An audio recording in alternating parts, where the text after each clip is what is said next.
I think our government is too concentrated at the center, and we need to begin to redress that question fundamentally. The manifesto of our party talks strongly about devolution. But I'm not talking of decentralization of power without addressing corruption even at the lower level. Because corruption is not just at the center. Corruption is also in the local governments and the states. But if we devolve powers to the lower levels, the communities and the constituents will take ownership, and they will hold the leaders much more accountable for the resources of the state. And Nigeria is a good example of that. The First Republic of Nigeria shows us very clearly how the resources of northern Nigeria, the eastern Nigeria, and the western Nigeria was managed to effectively deliver to the people. The second issue to tackle, which I believe our government is taking headlong, is corruption. There's no two ways about it, that the amount of leakages in the system in our country is unacceptable, and we need to do something fundamental about it. And leadership by example would have to be where to start. We need to reduce significantly the recurrent expenditure in our country. We also need to ensure that crime is linked to sanctions so that impunity will not continue to drive the country deeper and deeper into poverty. I think if we begin to address this and diversify our economy from a monoproduct that we've all concentrated on, which is now facing challenges around the world, we would gradually start getting out of the poverty situation we have found ourselves in Nigeria. But it is achievable, it is surmountable, and I believe that our government will make a significant dent on the poverty situation in Nigeria. Senator Sekibo, thank you for your question. You asked about IGR in Ekiti State. When I became governor in Ekiti State, the IGR in the state was 109 million naira a month. 109 million naira a month. And we drove that up to about 500, 600 million a month. Towards the end, when we had started experiencing economic challenges, reduction in oil price, and a whole range of difficulties, by the time I left office, it's come to about 350, 400 million a month. We, as a state, should be doing better than that. And we were already on track to achieving that by diversifying our dependency on federal allocation. And I believe that if the government that is there continues on that trajectory, we would be making a lot more positive impact on generating internal revenues. You also asked, what did we do about unemployment in the state and what lessons can we pass on? Again, we did some of what we are also planning to do here. If you look at the, I'm sorry you're not an APC senator, but you don't want to be, okay, sir. Well, if you look at our manifesto, sir, you will see what we have there called the Job Seekers Allowance. We actually did something like that in Ekiti. We had a youth empowerment scheme that paid graduates who are in search of employment after their youth service a certain amount of money, 10,000 naira every month, to really be utilized in the various segments of our economy: traffic management, environmental sanitation, office work, teaching, and so on and so forth. We did that, and we were also supported by the World Bank in that scheme. And I believe that's one of the ways to temporarily deal with the problem, but also enable those who have come out of university to gain additional skills.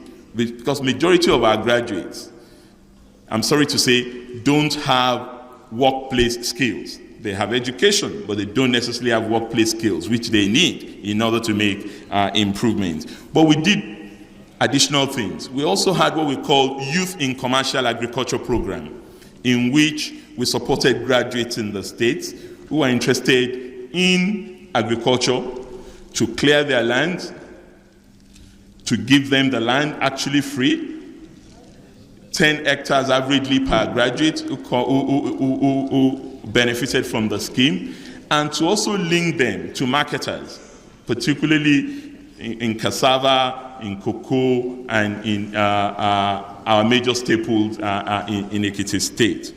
In addition to that, we began to diversify our students' education, the curriculum, by focusing a lot more on technical education and then on ICT. We provided computers for our students in secondary schools to ensure that they have additional skills that they could then utilize outside. How do we, your last question relates to, Senator Boroface, security, insurgency, kidnapping, and if I find myself in Ministry of Internal Affairs, what would be the security policy that I will push?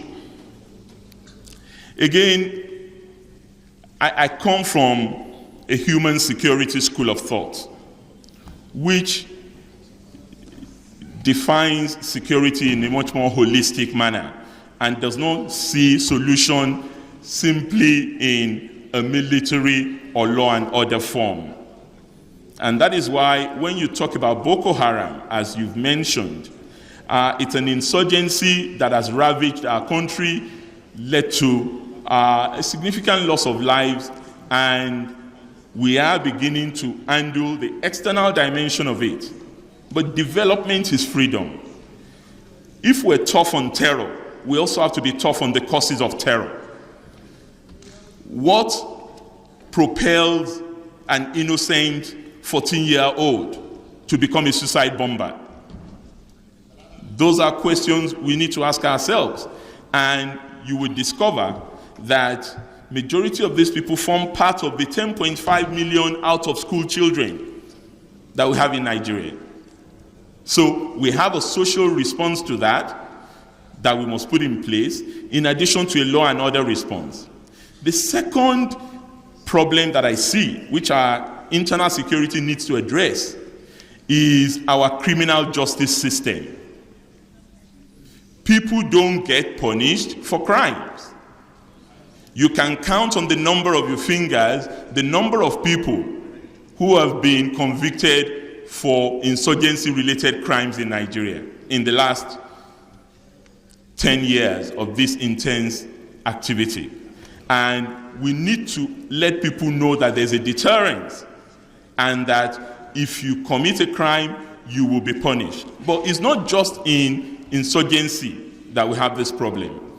If you look at the number of people detained in Nigeria awaiting trial because they have not been taken through the court system, it's even more than the people who have been convicted in Nigeria. Our prison system is saturated with people who have been failed by lack of access to justice. And an internal security system must have a direct linkage between prosecution, the court system, and the law enforcement agencies, in a manner that can ensure that each and every one of them coordinate their activities for effective delivery of justice.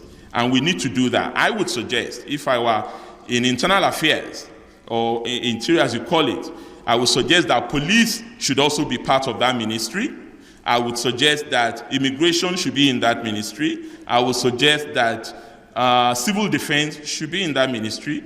And I will probably move prisons from that ministry and take prisons to the Ministry of Justice so that it can be much more effectively coordinated and accountable to the citizens of Nigeria. Those are a few things that I would like to say about internal security.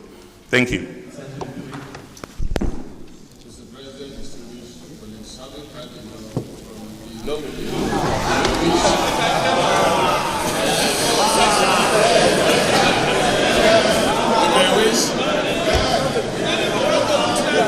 Mr. President, you may wish to invite the minority leader to second my motion that the nominee takes a bow and go. Senator Minority Leader. Mr. President, the majority leader has already moved a motion that the nominee should the nominee not necessarily take a bow. He has spoken for over 1 hour. So taking a bow will not have meaning.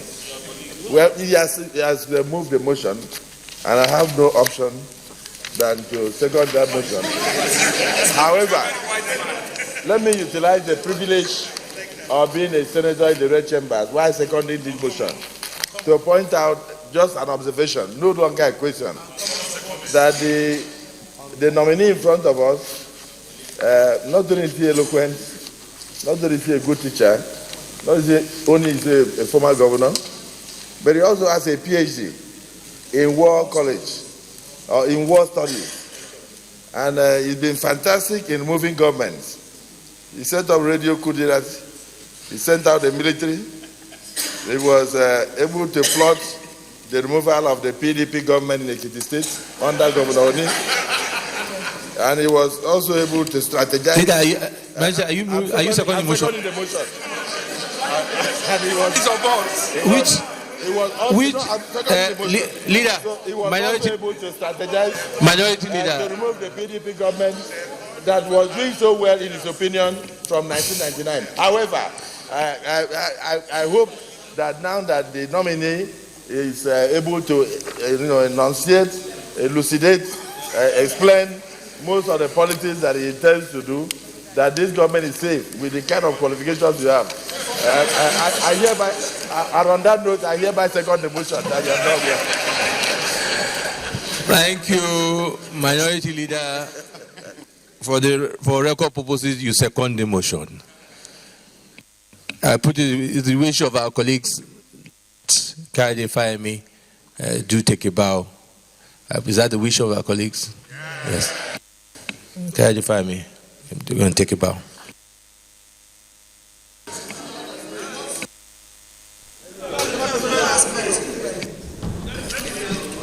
You want me to, those in favor that Kayode takes a bow, say aye. Those against, say nay. Okay, Kayode take a bow. Bow.